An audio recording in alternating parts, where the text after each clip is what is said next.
The Lord be with you. A reading from the Holy Gospel according to John. Some in the crowd who heard these words of Jesus said, "This is truly the prophet." Others said, "This is the Christ." But others said, "The Christ will not come from Galilee, will he? Does not Scripture say that the Christ will be of David's family and come from Bethlehem, the village where David lived?"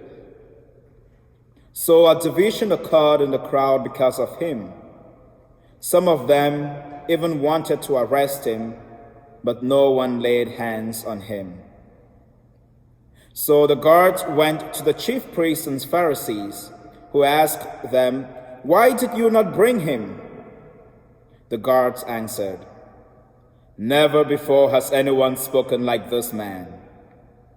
So the Pharisees answered them, "Have you also been deceived?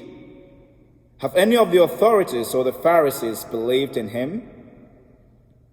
But this crowd, which does not know the law, is accursed."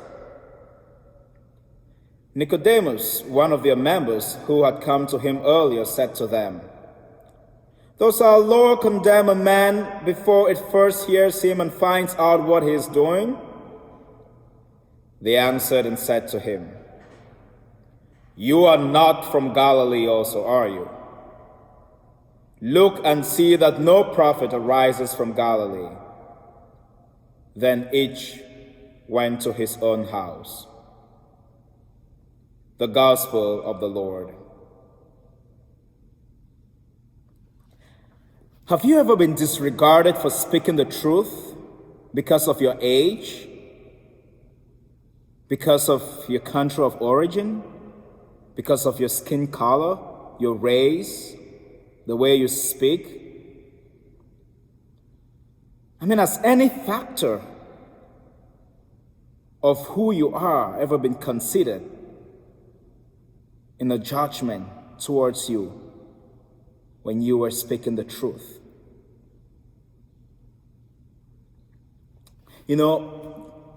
If you have ever been in such a situation where anything was the determining factor whether you were speaking the truth or not, even though you were speaking the truth, then you might have experienced a little bit what Christ was going through at this time, and even what Nicodemus faced when he encountered the Pharisees and spoke to them about the man being judged after we have heard what he has to say.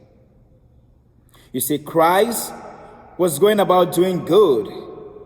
He was healing the sick. He was preaching the good news.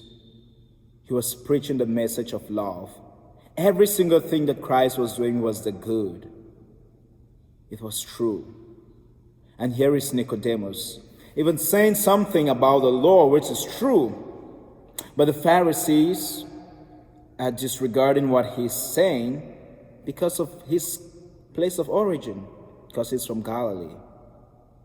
And also just because Jesus is from Galilee, they dismiss the possibility of him being a prophet. Why? Because they claim a prophet cannot come from Galilee.